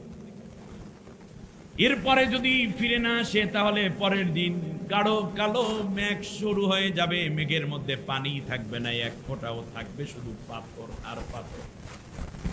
এই বড় বড় পাথরগুলো পরে ওদের পশুগুলা মারা যাবে, ঘর বাড়ি মাটির সাথে মিশে যাবে। এক দুইটা পাথর নয়, পাথর আসমান থেকে আসবে, একটা মানুষও বাঁচবে না, কোনো প্রাণী বাঁচবে না, পশু পাখি সব শেষ হয়ে ধ্বংস হয়ে যাবে। এ কথা কাকে কে বললেন? আল্লাহ বললেন কাকে? ইউনুস আলাইহিস সালাম। ইউনুস আলাইহিস সালাম যখন এই কথা শুনলেন গভীর রাতে, তিনি একাই দজলা নদী পার হয়ে রওনা করলেন, ওপারে চলে যাবেন। মাঝখান থেকে এই যে পলানো শুরু হইল, পলাই থেকে আল্লাহ বলছেন তাকে, ভালো করে বলেন। এখান থেকে ধরে আজকের আলোচ্য বিষয়ে একটা নতুন সংযোজন, কোরআনের এই কথাগুলো মন দিয়ে শোনার জন্য আপনাদেরকে আমি ধন্যবাদ জানাচ্ছি। আল্লাহ রাব্বুল আলামিন বলেন, ওয়া ইন্না ইউনুসা লামিনাল মুরসালিন, আমার ইউনুস ছিল একজন নবীদের অন্যতম নবী। ইদ আবাকা ইলাল ফুলকিল মাশহুন, যখন সে পালিয়ে যাচ্ছিল। আবাক শব্দের অর্থ কি? পালিয়ে যাওয়া। পালিয়ে যাচ্ছিল, তখন আমি আমার হুকুম ছাড়া পালানোর অপরাধে ঝড় উঠাইয়া দিলাম নদীর মধ্যে। ফাসাহামা ফাকানা মিনাল মুদহাদিন, প্রচন্ড ঝড়ের কবলে পড়ে গেল। তখন লটারি শুরু হয়ে গেল, আর ইউনুস বারবার পরাজিত হচ্ছিল। তো বোঝা যায় যারা পালাইয়া যায় তারা আর বিজয় লাভ করে না, তারা কি হয়? কথার মধ্যে ভেজাল আছে কোনো? মুদহাদ শব্দের অর্থ কি? পরাজিত হওয়া। তাহলে যারা পালিয়ে যায় তারা আর বিজয় হয় না। আমাদের দেশে যারা আছেন এখনো আপায় আসিবে বলিয়া বাদ দেন, একেবারে অন্তর থেকে মুছে ফেলান, এটা সম্ভব না, তারা পরাজিত। ফালতাকামাহুল হুত ওয়া হুয়া মুলিম, তাকে গিলে ফেললো একটা মাছ। কিসে গেলছে? কিসে? হুত মাতে হলে একটা মাছে গিলে ফেলেছে। অহুয়া মুলিম, আর মাছের পেটের মধ্যে গিয়া ইউনুস পয়গাম্বর বারবার নিজেকে ধিক্কার দিচ্ছিল, সি আমি একটা কেমন মানুষ, আল্লাহ অর্ডার করে নাই, কেবলমাত্র জাতির ভয়ে, মাইরের ভয়ে, কাফেরদের ভয়ে আমি পালিয়ে যাচ্ছি, এইটা কি মানায় নাকি? যারা পালাইয়া যায় তার ভিতরে কি হওয়া দরকার? অনুশোচনা হওয়া দরকার। আর উনি বলতেছে আমি কি দোষ করছি, এর মানে অনুশোচনাও নাই, ঠিক না? আমার জাতির মধ্যে এত নিকৃষ্ট কিছু লোক আছে আমি জানিও না, যে এই সম্প্রদায়ের এই দলের লোকেরা কিন্তু এখনো পর্যন্ত সরিও বলে নাই। অনেকে কি মানবকুলে জন্মানো মানুষ নাকি তোমরা? হাজার হাজার যুবক যুবতীকে হত্যা করা হলো, শিশু হত্যা করা হলো, সম্পদ লুট করা হলো। সরি তো বলা দরকার ছিল, যে আসলে আপায় যা করছে করুক, ওই মহিলা থাক্কা পালাইছে, আমরা তো দোষ করিনি, আমরা মাপ চাই। এতে করে তাদের সম্মান বেড়ে যেত। তাহলে বোঝা যায় যে পালাইয়া যায় জনগণকে রাইখা, সে কি করে? অনুশোচনা করা উচিত। আমরা কোত্থেকে পাইলাম? আল্লাহর কোরআন থেকে পেলাম। ফালাউলা আন্নাহু কানা মিনাল মুসাব্বিহিন লালাবাসা ফি বাতনিহি ইলা ইয়াউমি ইউবআসুন ফানাবাদনাহু বিল আরাই ওয়া হুয়া সাকিম। আল্লাহু আকবার। এবার খেয়াল করেন, আল্লাহ তাআলা বলতেছেন, শোনো আমার ইউনুসের কথা। সেটা হলো এই যে আমার ইউনুসকে মূলত একটা দুইটা নয়, বরং চারটা অন্ধকার তাকে বেয়ে বসেছিল। সুবহানাল্লাহ। আল্লাহ রাব্বুল আলামিন বলেন, ফানাদা ফি যুলুমাতিন, যুলুমাতুন অর্থ একটা অন্ধকার, আর যুলুমাত মানে অনেকগুলো অন্ধকার। তাহলে এখানে ইউনুস আলাইহিস সালাম চারটা অন্ধকারে পেয়েছে। এক নম্বর হচ্ছে তার যেই মাছ তাকে গিলে ফেলেছে, তার পেটের অন্ধকার। মাছের পেটের মধ্যে গেলে আর কিছু দেখার কথা? ওই মাছটাকে আবার আরেকটা মাছে গিলেছে।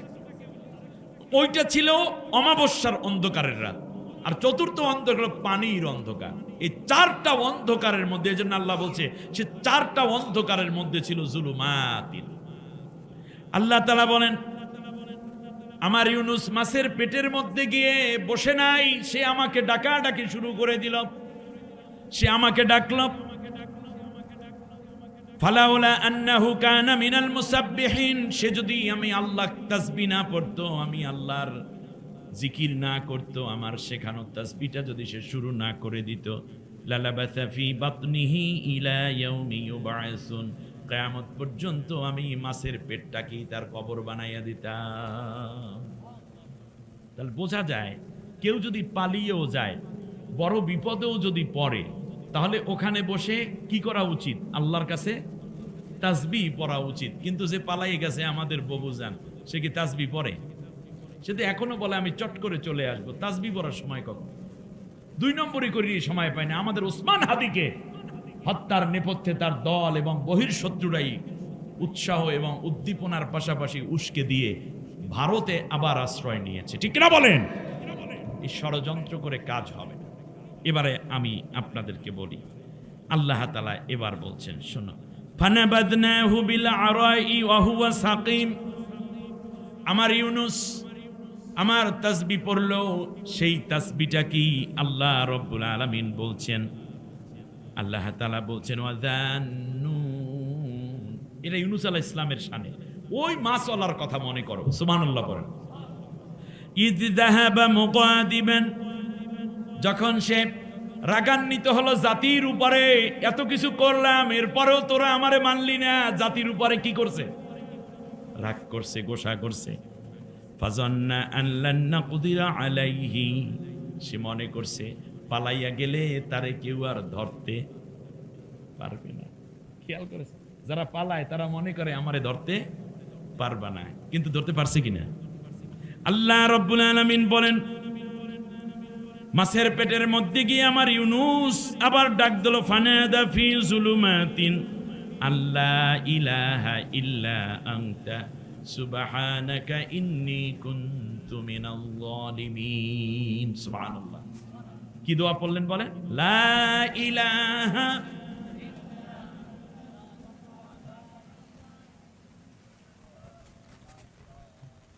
তুমি ছাড়া আমার কোনো ইলাহা নাই। নিঃসন্দেহে তুমি সব ধরনের দুর্বলতা, অক্ষমতা মুক্ত, পবিত্র। আমি নিজে নিজে সিদ্ধান্ত নিয়ে পালাইতে যাই, আমি নিজেই নিজের উপর জুলুম করে ফেলেছি। আমার আল্লাহ বলতেছেন, পৃথিবীর মানুষ শোনো, গভীর সমুদ্রের তলদেশ তার কারণ। ইউনুস পয়গাম্বর ইরাকে তার কবরটা আছে, আমাদের হাতের 62 হাত লম্বা কবর। কয় হাত? এখন আপনি গুগলে সার্চ দিলে পাবেন কয় হাত লম্বা ইউনুস। 62 হাত। 62 হাত একটা মানুষ লম্বা। সেই মানুষটাকে যে মাছে খেয়েছে, এই মাছটা কত বড়? ওই মাছের আর এক মাছে খেয়েছে, সেই মাছ কত বড় একটু ভাবুন। এই মাছ সমুদ্রে আছে না নাই? নীল তিমি হতে শুরু করে বড় বড় মাছ। মাঝে মধ্যে আমরা ন্যাশনাল জিওগ্রাফি চ্যানেল, এইরকম বড় বড় চ্যানেলে যেগুলোতে দেয় ডিসকভারি সহ বিভিন্ন জায়গা আমরা দেখতে পাই। ইউনুস আলাইহিস সালামকে গিলে ফেলেছে। ইউনুস পয়গাম্বর মনে করেছেন আমি শেষ। হযরত ইউনুস আলাইহিস সালাম আল্লাহ তাআলাকে ডাক দিয়ে বলেন, মাবুদ, তুমি ছাড়া আমার কেউ নাই। বড় বড় মাছগুলো যখন আহার করে, তখন আহার করার পর সমুদ্রের একেবারে তলদেশে তারা চলে যায়। উপরে হাজার হাজার ট্রিলিয়ন গ্যালন পানি ঢেউ খেলে, মাছগুলো নড়ে না, কারণ সমুদ্রের তলদেশের পানি একেবারে স্থির। ইউনুস আলাইহিস সালাম সমুদ্রের তলে বসি, গভীর রাত, উপরে চারদিকে এত পানি, মাছের পেট, তার মধ্যে আরেকটা পেটে ইউনুস পয়গাম্বর ডাক দেয়, লা ইলাহা ইল্লা আনতা সুবহানাকা ইন্নী কুনতু মিনাল যালিমিন। আল্লাহ রাব্বুল আলামিন ডাক দিয়ে বলছেন, ফাস্তাজাবনা লাহু ওয়া নাজ্জাইনাহু মিনাল গাম্মি ওয়া কাযালিকা নুনজিল মুমিনিন। সুবহানাল্লাহ। আমার ইউনুস আমারে ডাকছে আর আমি তার জবাব দিয়েছি সমুদ্রের তলদেশে। আর আমরা যদি আল্লাহকে ডাকি, আল্লাহ কি শুনবেন না? এবার আল্লাহ তাআলা বলছেন, আমার ইউনুসের ডাকে আমি জবাব দিলাম। ওয়া কাযালিকা নুনজিল মুমিনিন। এর চেয়েও যদি কোনো মহা বিপদে আমার কোনো বান্দা আমার বান্দি পড়ে যাও, এর চেয়েও কোনো মুসিবতে কিংবা কষ্টের মধ্যে যদি তুমি পড়ে যাও, আর আমি আল্লাহকে যদি কাতর কণ্ঠে চোখের পানি ছেড়ে বুক ভরা আশা নিয়ে যদি তুমি আমাকে ডাক দাও বান্দা বান্দি, আমি ওয়াদা দিলাম কিয়ামত পর্যন্ত ইউনূসের মতো তোমাদেরকে উদ্ধার করে আনবো। জিকির করি লা ইলাহা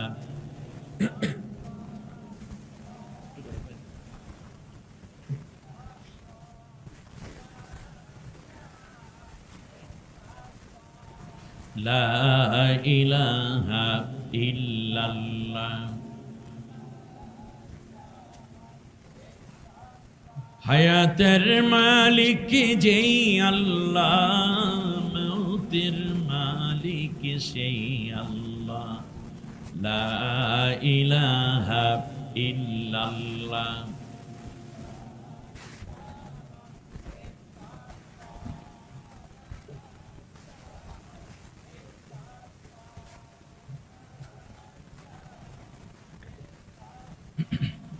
লা ইলাহা ইল্লাল্লাহ মুহাম্মাদুর রাসূলুল্লাহ সাল্লাল্লাহু। তাহলে বলুন আমাদের ডাকগুলো কে শোনেন? আল্লাহ রাব্বুল আলামিন বলেন উদউনি আস্তাজিব লাকুম, বান্দা তুই আমারে ডাক দে আমি জবাব দেব। সুবহানাল্লাহ বলেন। আবার আল্লাহ তাআলা বললেন ফাযকুরুনি আযকুরকুম, তুমি আমাকে স্মরণ করো আমি তোমাকে স্মরণ করি। এরপর আল্লাহ রাব্বুল আলামিন আবার বললেন ওয়া ইযা সাআলাকা ইবাদি আন্নী ফাইন্নী করিব উজিবু দাওয়াতাদ দাঈ ইযা দাআন ফালিয়াস্তাজিবু লি ওয়াল ইউমিনু বি লাআল্লাহুম ইয়ারশুদুন। আল্লাহু আল্লাহ রাব্বুল আলামিন বলেন নবী গো, আমার বান্দা বান্দি যদি আমি আল্লাহ সম্বন্ধে তোমার কাছে কিছু জিজ্ঞেস করে, তাহলে তুমি বলে দাও আমি তো ওদের খুব কাছেই থাকি, ওরা যখন আমাকে ডাক দেয় আমি ওদের ডাকে জবাব দিয়া দেই, সুতরাং তাদের উচিত আমার ডাকেও জবাব দেয়া। সুবহানাল্লাহ। এই মাহফিল কার মাহফিল? আল্লাহর মাহফিল। আজান হয় কার ডাক? আল্লাহর ডাক। নারায়ে তাকবীর কার ডাক? আল্লাহর আইন চাই, সৎ লোকের শাসন চাই, কোরআনের বিধান চাই। এটা কার ডাক? জিকির কার ডাক? নামাজ কার ডাক? সবই তো আল্লাহর ডাক। আল্লাহ তাআলা বলছে আমার ডাকে জবাব দাও আমি জবাব দিয়ে দেব।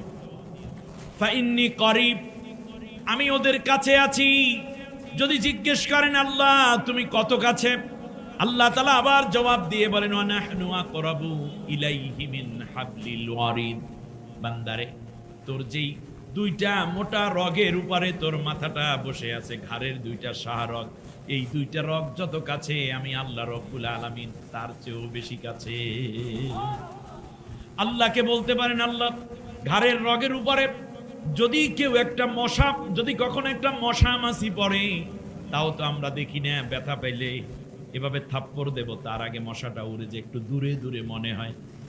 আল্লাহ রাব্বুল আলামিন বললেন বান্দারে এটাও যদি দূরে মনে হয় তাহলে আমি আল্লাহ কত কাছে। অন্য আয়াতে আল্লাহ বলেন ওয়ানাহনু আকরাবু ইলাইহি মিনকুম ওয়ালাকিন লা তুবসিরুন। বান্দা তুই তোর যত কাছে আমি আল্লাহ তোর চাইতেও বেশি কাছে। তুই তোর যত কাছে আমি আল্লাহ তার চেয়েও বেশি তোর কাছে। সুবহানাল্লাহ পড়েন। আমার ভাইয়ের ইউনূস আলাইহিস সালাম ডাক দিলেন, নূহ আলাইহিস সালামের কথা মনে পড়ে গেল। বন্যা হওয়ার আগে তিনি তার জাতির লোকের কাছে বলে দিলেন কিস্তি বানাইয়া রেখেছে, এই কিস্তিতে যদি ওঠো তাহলে নিরাপদ থাকবা, আর না হলে সবগুলা মরবা, প্রচন্ড বন্যা হবে। জাতির লোকেরা বলল কত কথাই তো তুমি বলো, কিন্তু কিছু লোক ঈমান এনেছে, তারা আগে ভাগে চলে গেলে। এক বুড়ি মহিলা ডেকে বলে ও নূহ রে, আমি বুড়া মানুষ যেতে পারবো না, বন্যা শুরু হলে তুমি আমাকে একটু নিয়ে যাইও। নূহ আলাইহিস সালাম বললেন ঠিক আছে বুড়িমা, এটা করব। বন্যা হলো, 40 দিন পর্যন্ত একটানা বন্যায় তামাম দুনিয়া ডুবে শেষ হয়ে গেল। ফাস্তাওয়াত আলা জুদিন, জুদি পাহাড়ের উপরে কিস্তি গিয়ে থামলো। নূহ আলাইহিস সালাম প্রথমে পাহাড়ের উপরে নামলেন, নেমে দেখেন তামাম দুনিয়া সব শেষ, গাছপালা তরুলতা কিচ্ছু নাই, কিন্তু একটু দূরেই দেখা যাচ্ছে একটা ঝুপড়ি, পলিথিন কাগজ কিংবা কোনো এইরকম কিছু খুরমা খেজুরের গাছের ডাল দিয়ে বানানো একটা ছোট্ট ঝুপড়ি। বললেন এত কিছু শেষ হয়ে গেল, কত বড় বড় কাফের গুলা ছিল সবগুলা শেষ হয়ে গেছে, এখানে ঘরটা রইল কি করে? আস্তে আস্তে সামনে আগালেন, কান পেতে শুনতেছেন, সিজদায় পড়ে ওই বুড়ি ডাক দিয়ে বলতেছে, আল্লাহ যখন বন্যা হবে তোমার পয়গম্বর যেন আমাকে ভুলে না যায়। নূহ আলাইহিস সালাম পেছন থেকে ডাক দেন, ও বুড়ি ম্যাম। সিজদা থেকে বুড়ি মাথা উঠাইয়া সালাম ফিরাইয়া গাঠি বস্তা আগেই রেডি, লাঠিতে ভর করে কাদের মধ্যে গাঠি নিয়ে নেমে পড়ল। বলল কি ব্যাপার? পয়গম্বর বন্যা বুঝি শুরু হবে, চলেন। কয় বুড়ি মা আমাকে মাফ করে দিও, বন্যা শেষ হয়ে গেছে, দেখো না চারদিকে কি অবস্থা। তাই নাকি? হযরতে নূহ আলাইহিস সালাম আল্লাহর কাছে সিজদায় কান্দে, আল্লাহ আমি আমার উম্মতটারে ভুলে গেলাম, তার সাথে কৃত ওয়াদা আমি রক্ষা করতে পারি নাই, তুমি মাফ করে দাও। আল্লাহ রাব্বুল আলামিন ডাক দিয়ে বললেন, নূহ রে, তোমার ব্যস্ততার কারণে, মানবীয় দুর্বলতার কারণে তুমি তোমার উম্মতের কথা ভুলে গেছো, কিন্তু আমি তো আল্লাহ আমার বান্দির কথা ভুলতে পারি নাই। সুবহানাল্লাহ। যুগে যুগে যারা ডেকেছেন আল্লাহ তার ডাকে সাড়া দিয়েছেন, সুবহানাল্লাহ বলেন। এবারে আসুন, আল্লাহ রাব্বুল আলামিন বললেন, আমার ইউনূসকে আমি উদ্ধার করলাম, শুধু নয় কিয়ামত পর্যন্ত মনে রাখবা, এমনি করে করে আমি সবাইকে উদ্ধার করব। তবে একটা কথা, ইউনূস পয়গম্বর যখন এভাবে আল্লাহ রাব্বুল আলামিন এর হুকুমে যখন বড় মাছটায় বমি করলো ছোট মাছটারে, ছোট মাছটা তখনও জীবিত, হজম হয় নাই কার হুকুমে? ছোট মাছটা দৌড়ায় ইউনূসকে নিয়ে একটা চরের মধ্যে লাফাইয়া উঠল। জোয়ারে যখন বড় সমুদ্রের মাছ দেখবেন একেবারে লাফাইতে লাফাইতে চরে উঠে যায়, এরকম একটা জায়গায় উঠে গেল।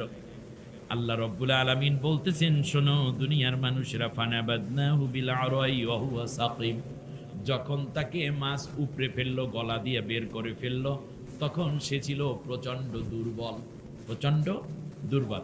এই দুর্বলতা বোঝাতে গিয়ে কোরআনে তিনটে শব্দ আমরা পাই, একটা হচ্ছে মারিদ, একটা কি, আর একটা হলো দয়ীফ, আর একটা হলো সাকিম। মারিদ মানে হচ্ছে আমরা সবাই কিন্তু কম বেশি মারিদ, যে আমাদের রোগ আছে, বাজারেও যায়, আবার পাউডাও ব্যথা করে, চোখের মধ্যে গোটা উঠছে, এই লইয়া মোটামুটি ব্যবসা বাণিজ্য করে, এরকম আছে না নাই? দাঁতে ব্যথা, কিন্তু ভাই চালযোগ্য না বেচলে মাছ কেন বুকি দিয়ে, মেহমান আসতেছে, এরকম লোক আছে না? মাথা ব্যথা করে কিন্তু হালুডি করে তার মধ্যে, এরকম লোক আছে না? এই লোকটাকে আরবিতে কি বলবেন? মারিদ। আর এক পদের লোক আছে রুগী, দয়ীফ, যে ব্যক্তি অসুস্থ কিন্তু চলতে পারে, একা না, অন্যের সাপোর্ট নিয়ে, আছে না নাই?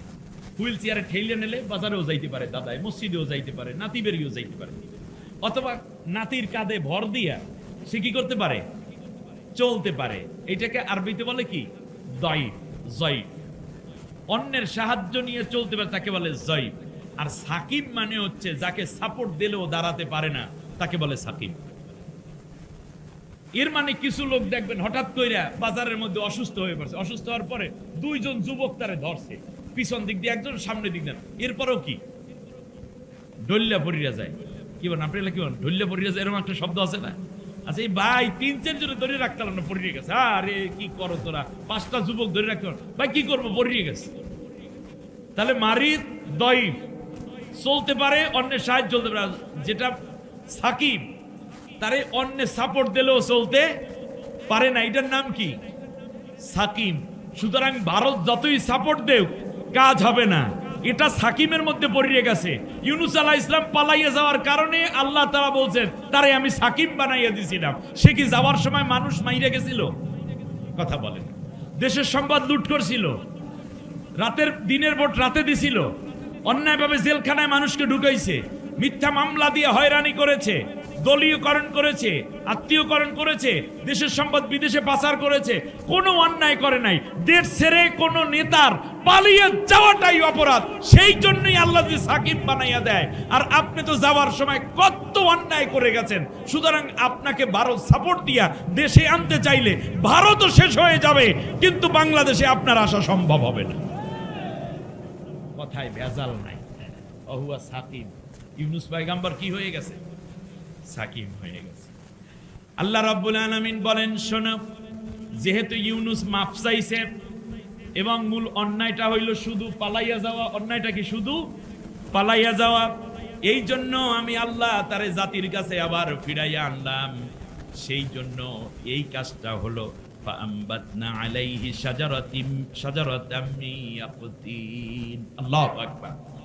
যখন তাকে মাছ উপড়ে ফেললো, পেটের ভিতর থেকে বমি করে ফেলে দিল, তখন এই 40 দিন ভাই আপনার একটা হাতে পলিথিন পেঁচাই আঙ্গুলটা রাখেন, 40 দিন পর এটা পচে গেছে। মাছের পেটের মধ্যে আপনি কি মনে করছেন? কোনো অক্সিজেন নাই, কোনো বাতাস নাই, কোনো সূর্যের আলো নাই, মানুষ কি ভালো থাকার কথা? কিন্তু তিনি নবী, এই জন্য আল্লাহ রাব্বুল আলামিন তাকে সংরক্ষণ করেছেন। সেটা আলাদা, কারণ নবীদের দেহ কোনোদিন পচবে না, কিন্তু এই দিক দিয়া ফালা ফালা হইয়া গেছে আটকা জায়গায় থাকার কারণে। এই জন্য আল্লাহ তাআলা বললেন, সে ছিল একেবারে কি অন্য ধৈর্য দাঁড় করাইবি এরকম দললে গোস্ত হইয়া যাই, যে এই জন্য ধরার পরিবেশটুকু পর্যন্ত ছিল না ইউনুসের। কিন্তু ইউনুস পয়গম্বর তো এখন পড়ে গেছে কোথায়? চরের মধ্যে। এখন কি করবে? এই জন্য আল্লাহ তাআলা বললেন, ও আমবাতনা আলাইহি শাজারাতাম মিন ইয়াকতিন। আমি আল্লাহ তাআলা তার পিঠের নিচে এবং তার শরীরের উপর দিয়ে একটা, ইয়াকতিন শব্দের অর্থ দুই প্রকার ফলকে ইয়াকতিন আরবিতে বলে, একটা হলো কদু আর একটা হলো শশা। শশা গাছ অথবা কদু গাছ দিয়ে আমি তাকে কি করে দিলাম? সূর্যের তাপ থেকে ঢেকে রাখলাম। আপনারা মনে করতে পারেন যে যারা এই রকম পালিয়ে যায় তাদেরকে আল্লাহ তাআলা প্রথমে ফিরাই আনেন কোথায়? সংসদ ভবনে? কি 32-এ 34-এ? না, আর হবে না। প্রথমে যদি ফিরায়ও, তাহলে ফিরায় কোথায়? চরে লতা পাতার নিচে শোয়ায় বরগের উপরে, ঠিক কিনা বলেন? বরগ পাতা চিনেন? কলা পাতার উপরে। আমার ভাইরে কলা পাতায় যে চান্দু শুইছে, মানিকের কথা ভুলে গেছেন? কালামানিক শুইছে কোথায়? আরে জয়ন্তে ওহান্তে পালান শুরু করছিল না সাইদি সাহেবের বিরুদ্ধে রায় দেওয়ার কারণে, ঠিক কিনা বলেন? তাহলে আপনারা আসবেন ক্ষমতায়, আবার আসবেন, এই চিন্তা মাথা থেকে ঝেড়ে ফেলেন। খুব বেশি মায়া করে কথাগুলো বলছি, আমি আলেম মানুষ। আপনাদের যদি বিবেক থাকে, তওবা করে আল্লাহর কোরআনের দলে চলে আসুন, এটাই আপনাদের মুক্তির সবচেয়ে ভালো রাস্তা। আল্লাহ রাব্বুল আলামিন বলেন, শোনো, আমবাতনা আলাইহি শাজারাতাম মিন ইয়াকতিন ওয়া আরসালনাহু ইলা মিআতি আলফিন আও ইয়াজিদুন। আল্লাহ বললেন, যেহেতু আমার ইউনুস শুধু পালাইছে, এটাই অপরাধ, এই কারণে আমি তারে আবার ফিরাইছি। আর আপনি অপরাধ করছেন, এরপর আবার পালাইছেন। যেই ছেলেদেরকে দিয়ে, যেই পুলিশ দিয়ে, যেই টিচারদেরকে দিয়ে আপনি দিনের পর রাইতে দেওয়াইছেন, খুন করাইছেন, জেনা ধর্ষণ করাইছেন, বিরোধী দলের লোকদেরকে পিটাইয়ে হত্যা করাইছেন, লগি বৈঠা দিয়ে মানুষদেরকে হত্যা করে নৃত্য করাইছেন লাশের উপরে, সবাইরে রাইখা আপনি আপনার বুইনের হাত ধরিয়ে চলে গেলেন। মূলত এই মহিলা তার দলেরও কেউ না, দেশের তো কেউ নয়, ঠিক কিনা বলেন? সে আগাগোড়া পুরোটাই ভারতের। আল্লাহ রাব্বুল আলামিন বললেন, আমার ইউনুস এত অপরাধ করে নাই, তারপরেও তারে ফিরাইতে যদি এত ঝামেলা হয়, এরপর আল্লাহর কাছে ডাক দিয়ে কয় 40 দিন গাছের নিচে শুইয়া এইবার ইউনুস একটু সোজা হইছে, বেস্তের খানাটা খাইছে, জিবরিল আলাইহিস সালাম খাওয়াইছে। এখন কয়, আল্লাহ আমি এখন কি করব? আমি এখন কই যামু? হ্যাঁ, শক্তিগ্রস্ত হইল না। এখন বলতেছে আল্লাহ তাআলা, আমি এখন কই যামু? আল্লাহ রাব্বুল আলামিন বললেন, তুমি তোমার জাতির কাছে যাবে। তার কারণ এই জাতির লোকেরা তোমারে না পাইয়া ওই বিপদ দেখা ঠিকই তারা আমার কাছে চলে আসছে। আল্লাহু আকবার। জাতির লোকের মধ্যে, প্রত্যেকটা দল এবং কওমের মধ্যে কিছু জ্ঞানী লোক থাকে, তাই কিনা? যখন দেখছে পরের দিন মেঘ হয়ে গেছে কি পুরা রক্তবর্ণ, তখনই বলছে এই গজব আসবে, তাড়াতাড়ি আমরা ইউনুসের কাছে চলো। ইউনুস পয়গম্বরের বাড়িতে গিয়ে ডাক দেয়, আর এখন ইউনুস পয়গম্বর নাই। তখন জাতির লোকেরা বলল, হে আমার আল্লাহ, আমরা যেই মূর্তিগুলো পূজা করতাম আমরা সেই মূর্তিগুলো সব ভেঙে ফেলেছি, যেমন শেখ মুজিবুর রহমানের মূর্তি সব ভাঙ্গা হয়ে গেছে। এখন তো আপনারা ফিরে আসার কথা, এইটার তো পূজা করতেন আপনারা, আবার ছবি ভাঙ্গা হয়ে গেছে, ওটা তো গেছে গা, এখন আসেন না কেন? এখনো কেন এদিক ওদিক যান? এবার ডাইরেক্ট আল্লাহর কোরআনের দিকে আসেন। এটা আপনাদের জন্য বড়ই সৌভাগ্যের হাতছানি। এটা করার দ্বারা আল্লাহ আপনাদেরকে খাঁটি ইমানদার হিসাবে পেতে চান। এখন আল্লাহ তাআলা বলছেন, ফালাউলা কানাত ক্বরিয়াতুন আমানাত ফানাফাআহা ঈমানুহা ইল্লা কওমা ইউনুস। আল্লাহু আকবার। আল্লাহ রাব্বুল আলামিন বলেন, কোন ব্যক্তির ঈমান সরাসরি আমি গ্রহণ করা এটা আমার দায়িত্ব না, বরং যুগে যুগে নবী পাঠিয়েছি, তাদের হাতে তারা ইসলাম গ্রহণ করবে, আবার তারা ঈমান আনবে নবীর অবর্তমানে আলেম ওলামাদের হাতে, ঠিক না? অমুসলিমরা কিন্তু একজনার শুধুমাত্র ইউনুস ইল্লা কওমা ইউনুস, কেবল ইউনুসের লোকদের জাতির লোকদের ঈমান আমি আল্লাহ সরাসরি নিজে গ্রহণ করেছি। তার কারণ ইউনুস পয়গম্বর নাই, গ্রহণ তো করতে হবে। তখন জাতির লোকেরা চিৎকার করলো, আমাদের আল্লাহ, আমরা মূর্তি শেষ করে দিছি, ওগুলার পূজা করব না, এখন কেবল তুমি আমাদের মালিক, লা ইলাহা ইল্লাল্লাহ, ইউনুস নাবিয়ুল্লাহ, আল্লাহ তুমি ছাড়া আমাদের আর কেউ নেই। আল্লাহ তাআলা ডাক দিয়ে বললেন, আমার বান্দার ঈমান আমি নিজ হাতে কবুল করেছি। তাহলে নবী নাই বলে ঈমান বন্ধ থাকে নাকি? কে আছেন? কিন্তু আল্লাহ রাব্বুল আলামিন বলেন, শুনুন, লাম্মা আমানু, যখন তারা ঈমান এনে ফেললো, কাশাফনা আনহুম আযাবাল খিজি ফিল হায়াতিদ দুনিয়া ওয়া মাত্তা'নাহুম ইলা হিন, যখনই তারা ঈমান আনলো, সাথে সাথে আমি আল্লাহ রাব্বুল আলামিন ইউনুস পয়গম্বরের জাতির উপর থেকে সব ধরনের বিপদ মুসিবত উড্ড করে নিলাম, কাটাইয়া দিলাম। তাদের উপরে দুনিয়ার জীবনে ভালো থাকা, আখিরাতের জীবনে জান্নাতি হওয়ার রাস্তাও আমি আল্লাহ সহজ করে দিলাম। সুতরাং একটি ধর্মনিরপেক্ষ মতবাদ, কুফরি মতবাদ, কোন মোমেন ধর্মনিরপেক্ষ হতে পারে না, কারণ সে ইসলাম ধর্মের অনুসারী। একটি কুফরি মতবাদ চূড়ান্ত। যারা ধর্মনিরপেক্ষ মতবাদে বিশ্বাসী তারা কোনোদিন ঈমান নিয়ে কবরে যেতে পারে না, পারে না, পারে না। আল্লাহ তাআলা হয়তো দেখেছেন যে এই জাতির লোকগুলো ভারতের আধিপত্যবাদ, রয়ের বড় খেসারত এবং বহির্বিশ্বে এবং ভেতরে অনেক ইমানদাররাই কাফের হতে শুরু করে দিয়েছে। এরা দীর্ঘ ক্ষমতায় থাকলে আমার কোটি কোটি ইমানদার, পুলিশ, র্যাব, গোয়েন্দা, ডিবি, ডিএসবি, সেনা, নৌ, বিমান বাহিনী, শিক্ষক, সাংবাদিক, ব্যবসায়ী, এদের দলে যোগদান করার মাধ্যমে কাফের হয়ে যাবে। এতগুলো মোমেন একসাথে কাফের হবে একটা রাষ্ট্রে, এটা আমি হতে দেব না। এই জন্যই আল্লাহ ওদের চূড়ান্ত পরাজয় করাইয়া দিয়া মূলত ওই দলের লোকদেরকে আল্লাহ ইমানদার বানানোর পরিকল্পনা করেছে।